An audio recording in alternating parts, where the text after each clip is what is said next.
Lectures on Pakistan and China. Today a very important topic, Kashmir.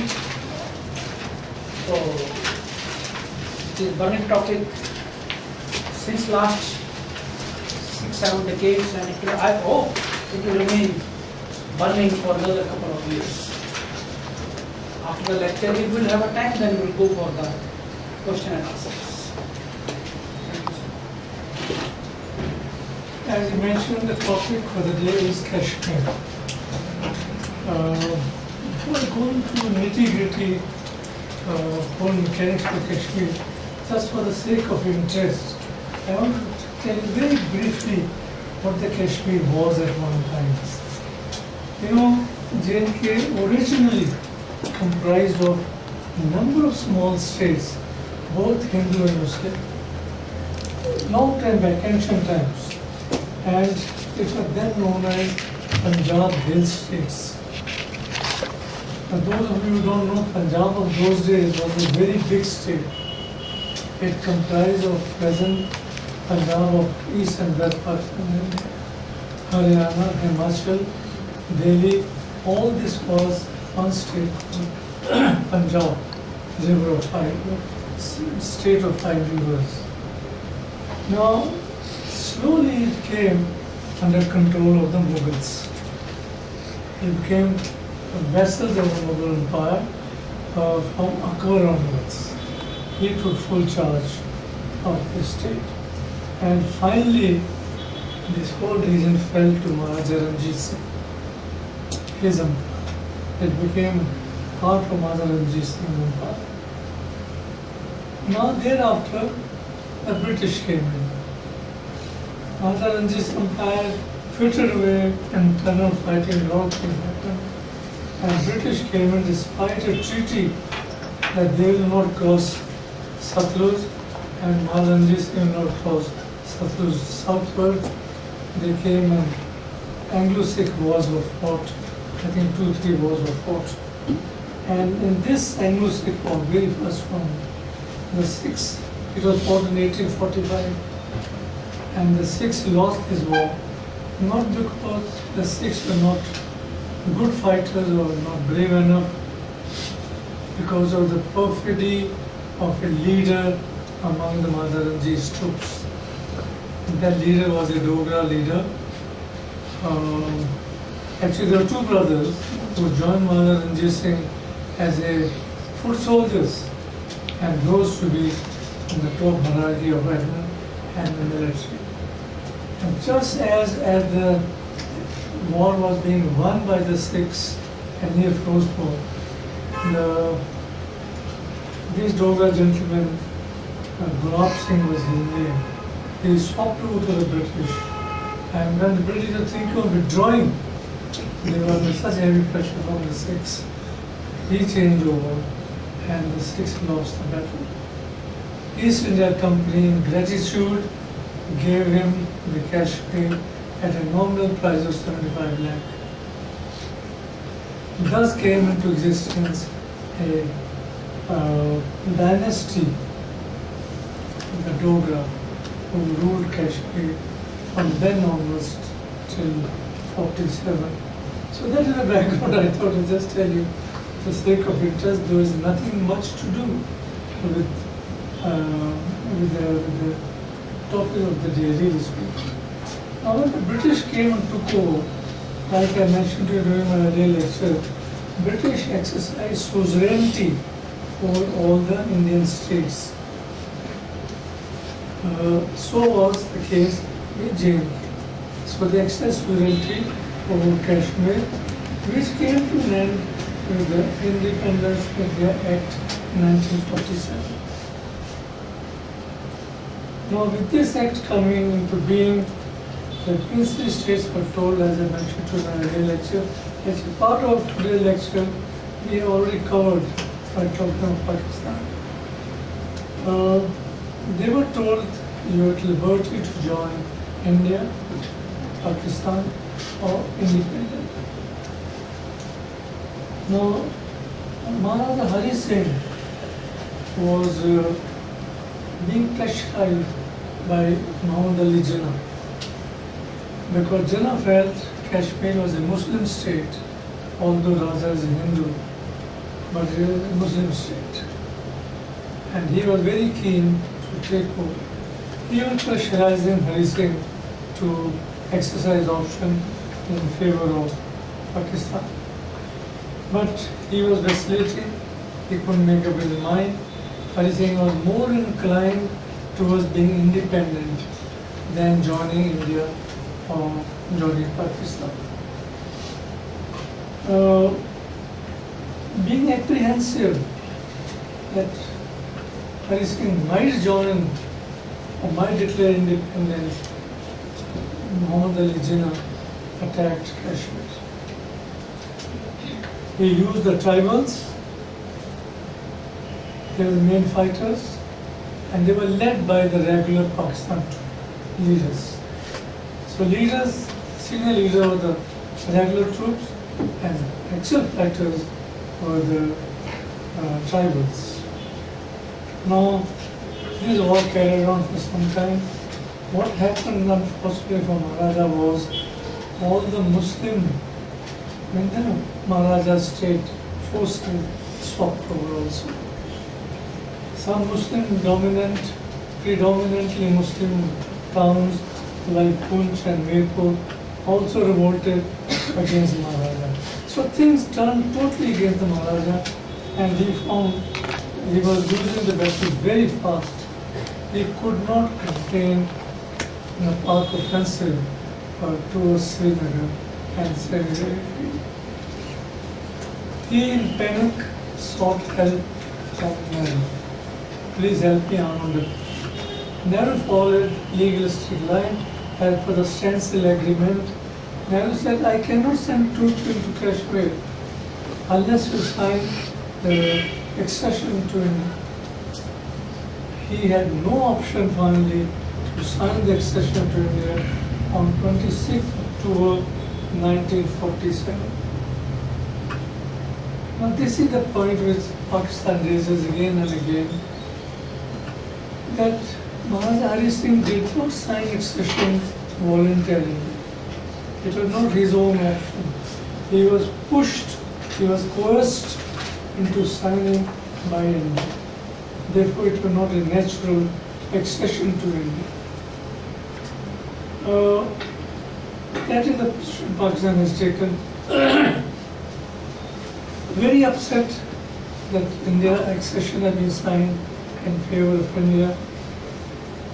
Jinnah asked his army chief to prepare for an invasion of Kashmir. General Gracie, who was the army chief of Pakistan Army, refused it. Now I must tell you that at 47 when independence came, the chiefs of both the armies, Army, Air Force, Navy, both sides were British. Senior officers of both the sides were British. So Gracie refused it because although we may not know what was going on, but Mountbatten sitting in Delhi, the army General Butch in Delhi, General Gracie in Rawalpindi, they knew among themselves what is going on, and they were planning things to suit the British interest in the region. And you soon see how Nehru comes out so naive in this whole, he plays in the hands of Mountbatten. Shows total so General Gracie refused it, and they had no option to make use of their own regular forces, as also the tribals, and small battles that they were doing. The stage came when Maharaja found things he was not able to contain. Now let me first tell you what was India's plan this side. This is when Jinnah attacked. Now India, after accession was signed in favor of India, troops were airlifted from Delhi. Number one, Sikh is name of regiment. Number one regiment or airlifted from Delhi to Srinagar. And they just got caught, the raiders, on the outskirts of Srinagar and on the outskirts of Srinagar airport. And soon they engaged them, not only engaged them, but they got over them and pushed them back. Finally, very soon, situation turned in favor of India, and Pakistan raiders and regular forces were begun to withdraw pretty fast. One thing went wrong against India, and that was the northern territories. What northern territory comprising Gilgit, Skardu, Kargil also, that was with them only. This whole northern territory, if you look at the map, what is the northernmost portion, was under British, known as Gilgit Scouts, under British major. He walked over into Pakistan with entire area. So whole northern territory was lost without firing a single shot by India, or won by Pakistan without firing a single shot. Just because British are being a British, and their plans were always against walk over. But that's it.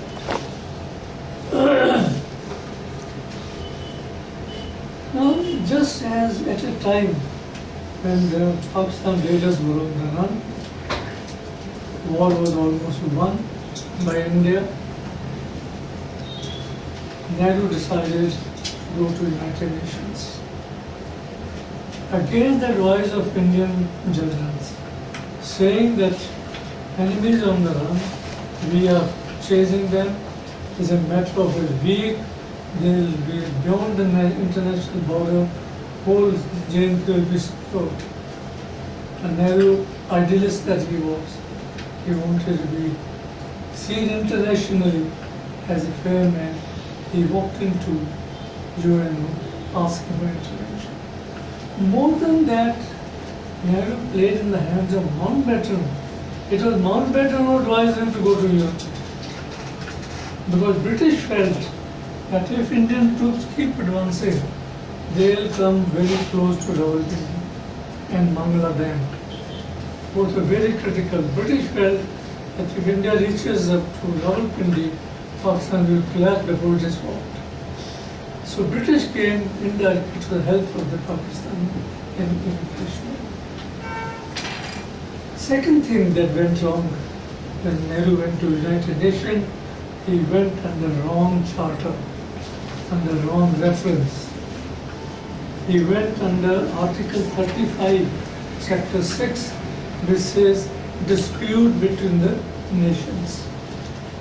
He should have gone under Article 35, Chapter 6, which says aggression by one nation on another. It was aggression by Pakistan. Why India did not go to UN complaining that Pakistan has carried on aggression against them? He went for dispute between two countries, paying the price of this.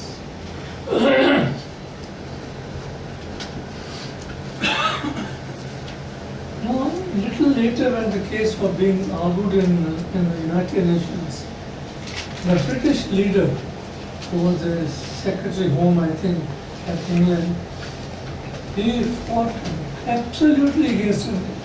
The British fought the case in the United Nations, not for India, but against India. It became so open that British machinations came out so openly. Actually, it is generally said that Nehru did not realize the strategic importance of the. There are historians who say our leaders of 47 were revolutionaries. They fought the British as a revolution for independence.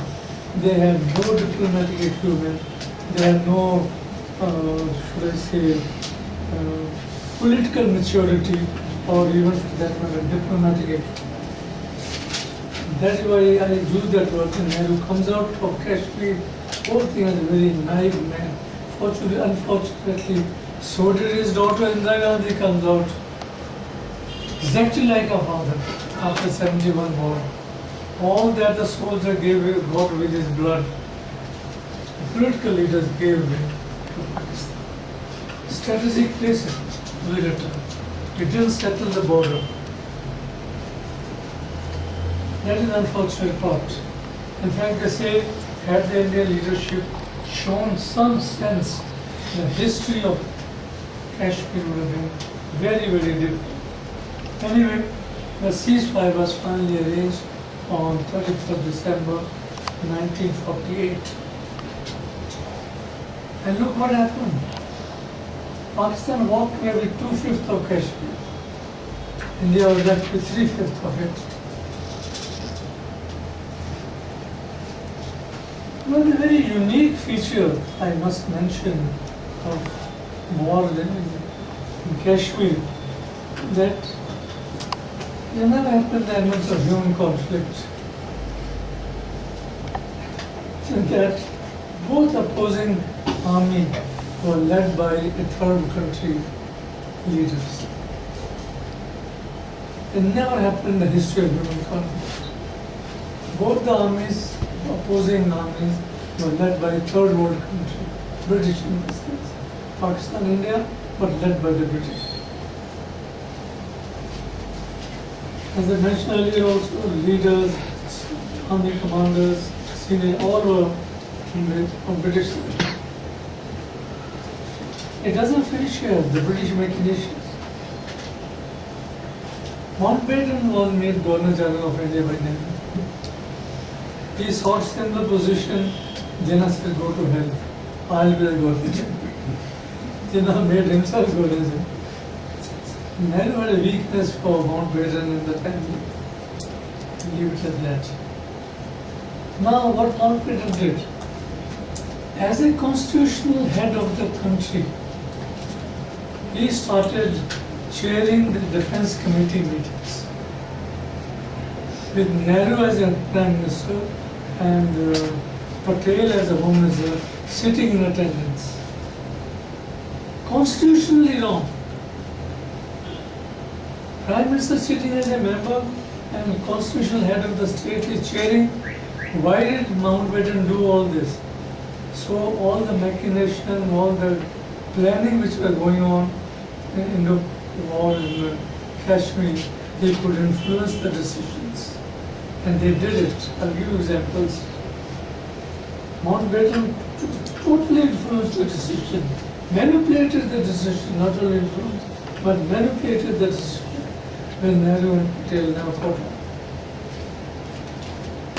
And this manipulation decision was as per the policy back home in UK. Now, what was the British policy? I'll give you examples when I say that the British manipulated. When India decided to airlift the troops to Kashmir, the British army commander in India, Indian army, he said, we don't have resources. We can't airlift. We don't have enough aeroplanes. It was left to Patel to go to the civil aviation and catch hold of all the civil aircraft, who then finally airlifted the troops into Chandigarh. This is the first impediment that came from the Army General, British Army General of Indian Army, and we don't have airlift capabilities. Now, whenever, during the course of the war, whenever troops, additional troops were denied, were demanded, they were denied. We don't have reserves. We can't give. Or if they gave, they delayed them so much that their arrival was meaningless. So at each stage, the British were playing against India. And when war was almost being won, Nehru was told, go to UNO, you might get something. And Nehru walked into UNO and saw the intent. All done by the British.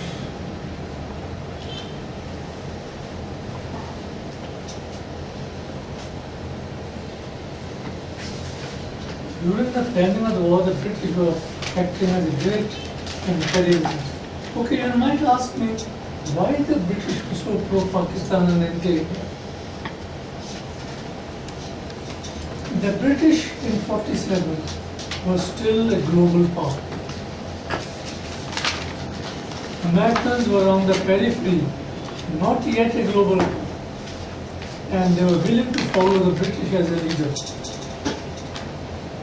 And the British had geostrategic interest in the Middle East because of oil, geostrategic interest in Afghanistan, Iran, USSR and Indian Ocean as a global power. Therefore they wanted bases, military bases and air bases in South Asia and Middle East. And they knew India will not give. And they knew Pakistan will no problem give money, Pakistan will give. Pakistan will paise do jo marzi le. So they were siding with Pakistan for this very reason. They will control the oil, dry oil in the world in that region.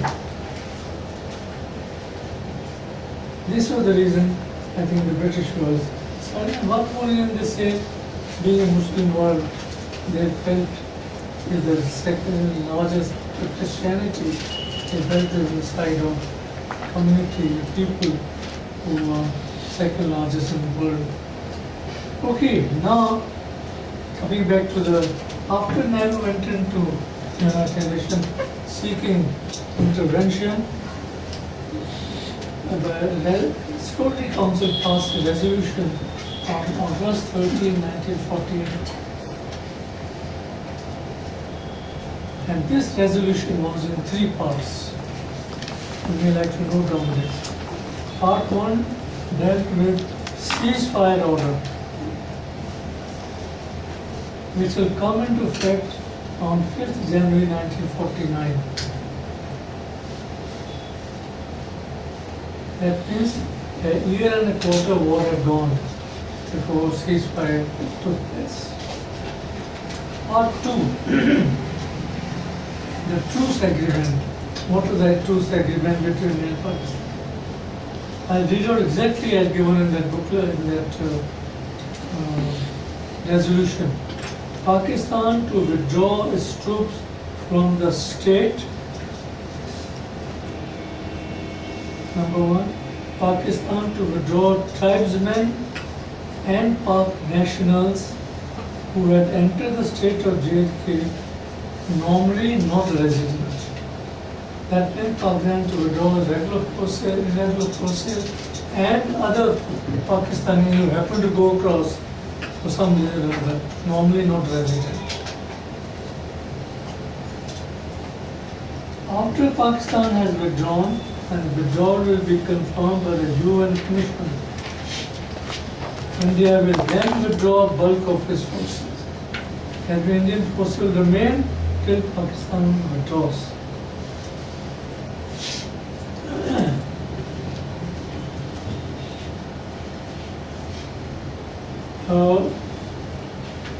India will then ensure also law and order is maintained in Kashmir. And thereafter, Government of India will conduct plebiscite. So you notice United Nations is entirely favoring India anyway. Pakistan to withdraw, Pakistan civilian to withdraw, tribal forces to withdraw. India will look after law and order. India will carry out plebiscite, not Pakistan. All in a way is in favor of India.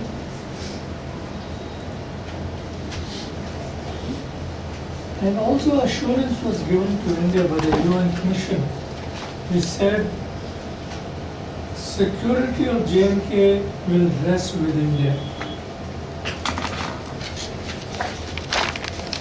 But there will be no recognition of so-called Azad Kashmir.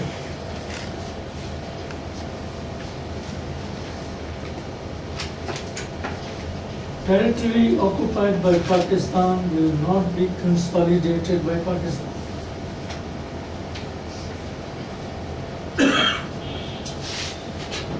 Pakistan will not get involved with the conduct of plebiscite. It will be done by India. plebiscite proposal shall not be binding on India if Pakistan does not withdraw its troops. So that was the condition. Pakistan must withdraw, only then it will be binding on India.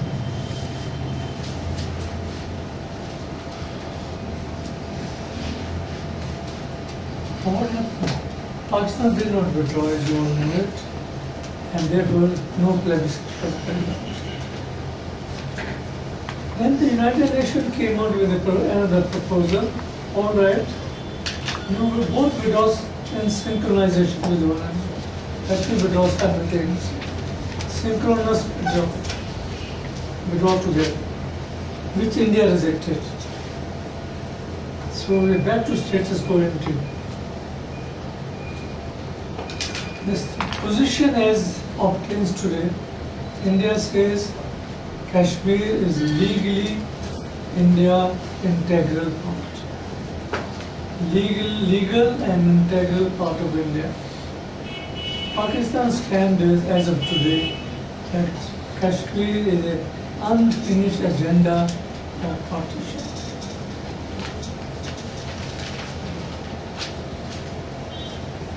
Despite 7 decades, it remains a disputed territory. Kashmir is still a dispute in regard to accession. That the accession has not been final between the two countries. The dispute is on accession. And second important point to remember is that the Kashmir problem continues to remain on UN agenda. UN also after 70 thrown it out, look long enough, we've seen it, nothing can be done. There are issues which UN feels cannot be anymore taken off the UN agenda. There was an attempt at one time to ask UN to remove Kashmir issue from the agenda. But as of now, Kashmir is very much on the UN agenda. So accession remains a dispute and the issue remains on the UN agenda. Okay, now I want to change over slightly to Article 370, which you must have read enough in the newspaper. Article 370 is that of the Indian Constitution. It is a law as per Indian Constitution. 370 of Indian Constitution. A lot of people don't understand. It is a part of Indian Constitution and is a law. It gives a special autonomous status to Kashmir. It gives grants special autonomous status to J&K. Again, there was a little, I won't say error, but something went wrong with that. Article 370 was adopted as a part of Part 21 of the Constitution. Part 21 of the Constitution, which relates to temporary transitional provisions. Now, why the leaders put this amendment into the Constitution in the temporary and transitional chapter? Sheikh Abdullah was apprehensive. There is something behind it. And he sought permanent state autonomy under Article 370, which he was assured would be. But he first reacted, Sheikh Abdullah, President Abdullah's grandfather, or Senior Abdullah's father, Sheikh Abdullah. He sought 500 temporary chapter. So he assured permanent autonomous status, but things went wrong for them really. Before I proceed, I must tell you what exactly comes under Article 370. It came into force on 14 March 1954 in the Constitution. As per Article 370, defense, foreign affairs, finance, and communication will be the Indian Parliament's responsibility. Any other issues and laws, Indian Parliament will have to seek local government's permission. They have to seek the concurrence of the state government or any other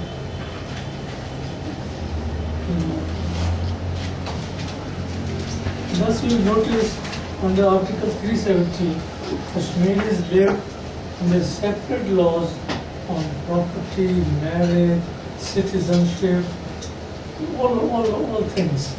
Other than these four things that I mentioned, foreign affairs, defense, finance, all other Indian Parliament have to seek permission from the local parliament or assembly to make it relevant. Now J&K has its own constitution, unlike any other state in the country, which was introduced on 7 November 1956. And as per this constitution, J&K will have his head of the state, known as Sadr Riyasat. He'll have his own prime minister, known as Wazir-e-Azam. These are all articles in Article 370. And J&K will have his own flag, own constitution, own flag, own prime minister, own governor. Now, in 1974, Sheikh signed with Indira Gandhi a commitment that this will remain as home. Well, Kashmiri leaders have been scared, apprehensive that things will go wrong, things will change, they'll get diluted, and that's precisely what happened.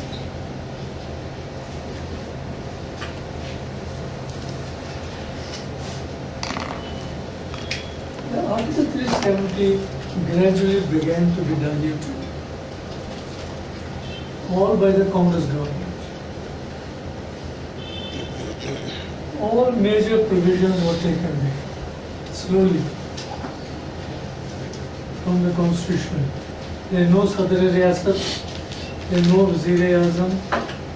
Supreme Court law will be applicable to J&K, which was not earlier. So Supreme Court will extend it to Kashmir.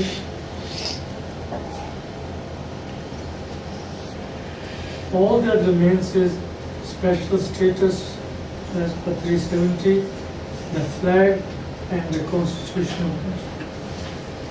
That is all.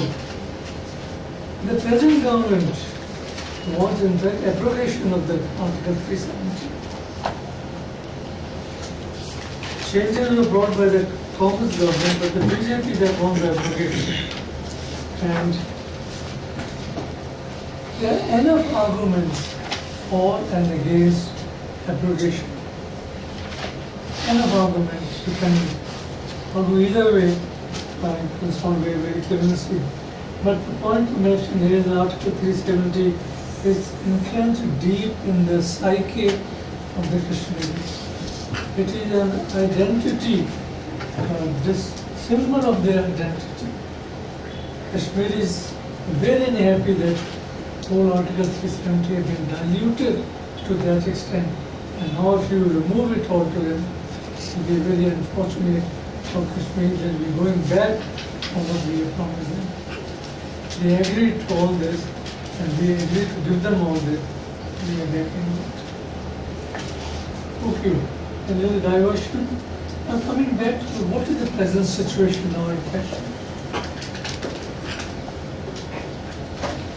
Both are sticking to the fundamental position. That is, a status quo conflict situation is existing. Very unusual. Conflict situation, status quo is existing, and Pakistan makes sure that the pot is kept boiling all the time. By devious means, it encourages separation within the country, within the state. It continues with a proxy war. it is exporting terrorism all the time. It every now and then brings in third party intervention, which India says no third party, it has to be bilateral issue. So Pakistan makes sure the situation, when the situation tends to die down, Pakistan does something to revive it, to tell the international community the situation is very much alive. Actually what happens is the situation in Kashmir is a direct reflection of situation in Pakistan. When the situation deteriorates in Pakistan, it deteriorates in Kashmir. And whenever JMK recedes into oblivion, Pakistan revives it for international community to know the issue is very much there. But the most approachable moment we had was Shimla Agreement 1972. Here, Indira Gandhi could have sorted out the whole thing. Never in the human conflict in the world ever 93,000 prisoners of war who are returned back to his parent country without any exchange, without any return, without any quid pro quo. We did not, and Indira Gandhi accepted Bhutto's verbal assurance that when I go back, the LOC will be made into international law. This was India's stand. LOC should be made an international law. But Bhutto was far too clever for Indira Gandhi. He won't sign. He said, if I sign, take it. But I will go and create an environment. And the moment he landed at Lahore, he gave a statement counter to this. Immediately. He didn't wait for days. So we had a golden opportunity, but we lost that. I think the genes travel down from father to daughter.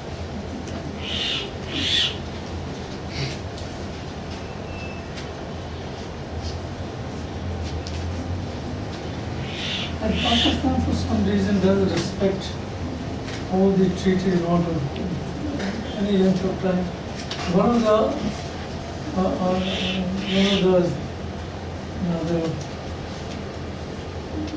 72 Shimla Agreement was that the unilateral change of LOC will not take place. There will be no change of unilateral position of the LOC. And what did Marshal do? He attacked Kargil only to change the LOC. So Pakistan doesn't respect these things. Now, what happened was Pakistan was trying all methods, fair and foul, to grab Kashmir. It started with war in 47, it continued in 65, continued in 71, continued in 99 Kargil. And in all these cases, it lost, every battle it lost.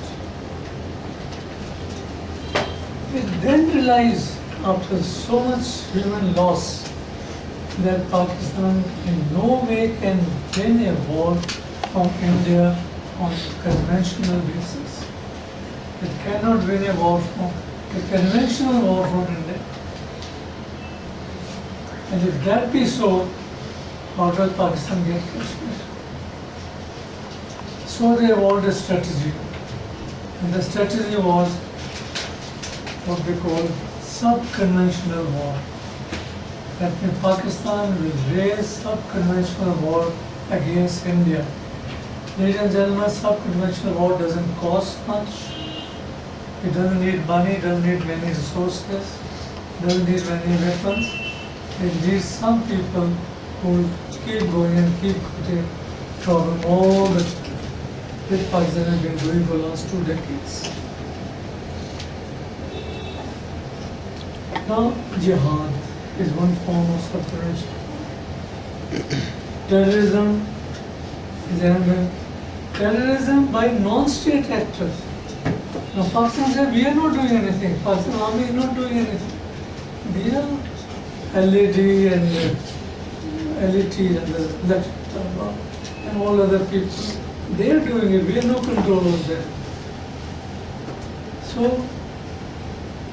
terrorism become as a state policy and non-state actors are doing all this.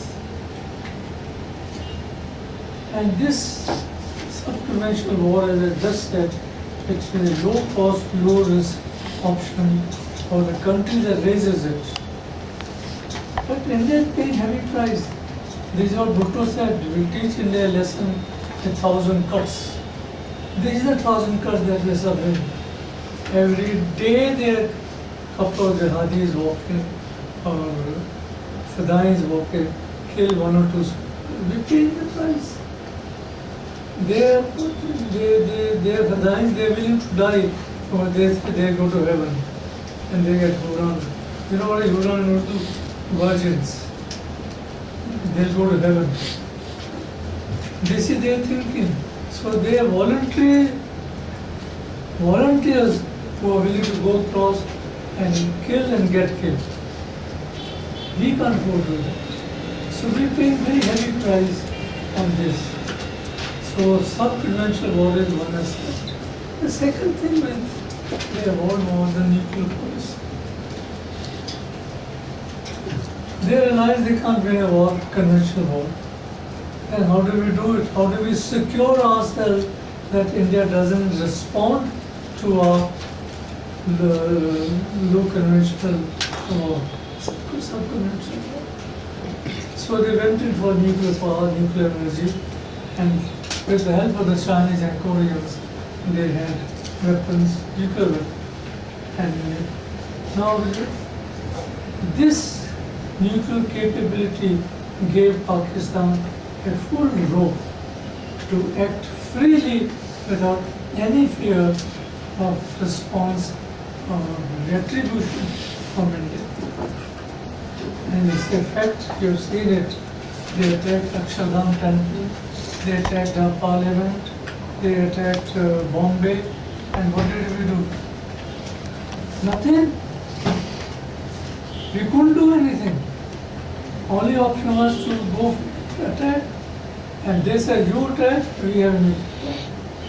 Pakistan has kept the threshold of their nuclear weapon very low. That means they say, we'll use the weapon throughout the head. Nuclear weapons threshold, ladies and gentlemen, normally very high. People don't even talk about it, it's so high. Have you ever heard China saying, we'll use nuclear? Have you ever heard America saying, or British or France saying? Pakistan says every second day, we'll use nuclear weapons. So their threshold, whether they're roughing us or not, but their threshold on the face is very low. And that is what keeps the American little on tenterhooks, keeps India on tenterhooks all the way. It also keeps Americans. Because to keep the nuclear security around the globe, around the world, is a responsibility of the superpowers. So having got the nuclear weapon, they have intensified the proxy war, they have intensified the cross-border terrorism, they have intensified everything, knowing India can do nothing. It's a fact. We took initiative, surgical strike. We went and killed 30-40 people perhaps. And what happened after that? They are killing our soldiers every day. The cross-border terrorism has increased manifold. We have lost far more soldiers and officers than we ever lost earlier. Because Pakistan feels safe in the assumption that India cannot react. If India reacts, we'll use the bomb. And this is, we didn't react. Our parliament was attacked, we didn't react. I mean, world must have laughed at us. So this unfortunate situation in the Pakistan continues to operate with total impunity. Total impunity. without any fear from India. And that didn't make knowledge India's surgical strike. This has been never heard of it. So they carry on. I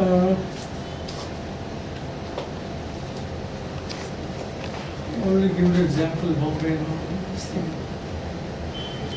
Now India has literally, as I just mentioned, failed to evolve any same strategy against Pakistan offenses.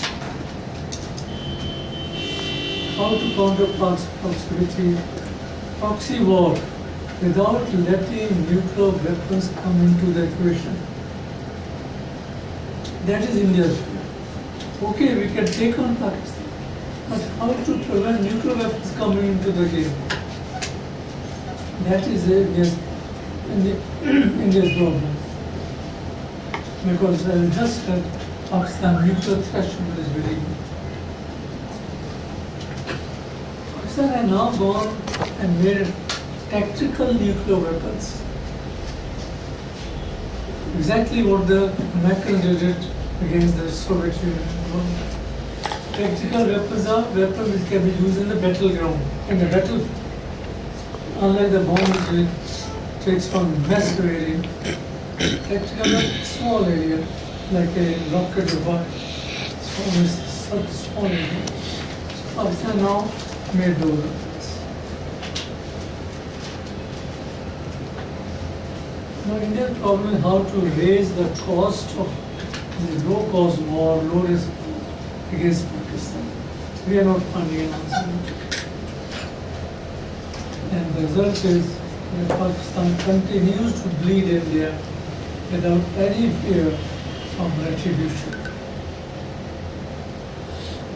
Now, India must find some answer to all this. Only answer I could think, and I'm mentioning over here, is to attack Pakistan terrorist camp across the LOC, like with a surgical strike. If Pakistan doesn't stop proxy war, cross-border terrorism, we must also carry on doing more and more surgical strikes. It will do two things. One, it may call Pakistan bluff, whether they can use a nuclear weapon. And second thing, Kargil war has proved that a limited war can be fought with a nuclear overhang. And when both Pakistan had a nuclear weapon, we had a nuclear weapon. But Kargil war was fought all the number of days. Nuclear weapon, ladies and gentlemen, do two things. They prevent the war, they prevent escalation of war, they limit the war. Because nobody wants to use a nuclear weapon. That's what I'm saying again and again, a limited war with Pakistan may call Pakistan bluff on use of nuclear weapon. But Pakistan knows that India's response to nuclear weapon is very heavy retaliation. Pakistan might be obliterated in their response, is so heavy. Punitive response. So this is one option, one has to take a chance. And hoping like Kargil, we use Air Force. But Bajpayee told the Air Chief, please make sure our fighters do not cross the international line. So our fighters are flying along the international line and firing weapons and taking on the weapon, but we did not cross. Since we did not cross, Pakistan Air Force just couldn't do anything. They were also airborne, and they, along with us, they used to also go up and down, making sure that the Indian Air Force doesn't cross over. So it restricted the war, it limited the war. So nuclear weapons have the advantage of limiting a war, have the advantage of preventing any escalation of it.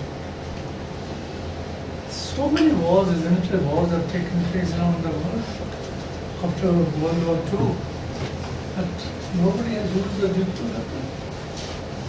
It has only limited. So if India has to do something, I think that is only option. I can think of it. Because Pakistan Army, ladies and gentlemen, is India-centric. They will carry on doing this because their own survival depends on industrial relations with India. As long as relations with India are bad, Pakistan Army will survive as the savior of Pakistan. They control, by the way, they control foreign policy, Pakistan Army. They control national security. They control nuclear policy. It might surprise you if I tell you when Bedi Bhutto was the Prime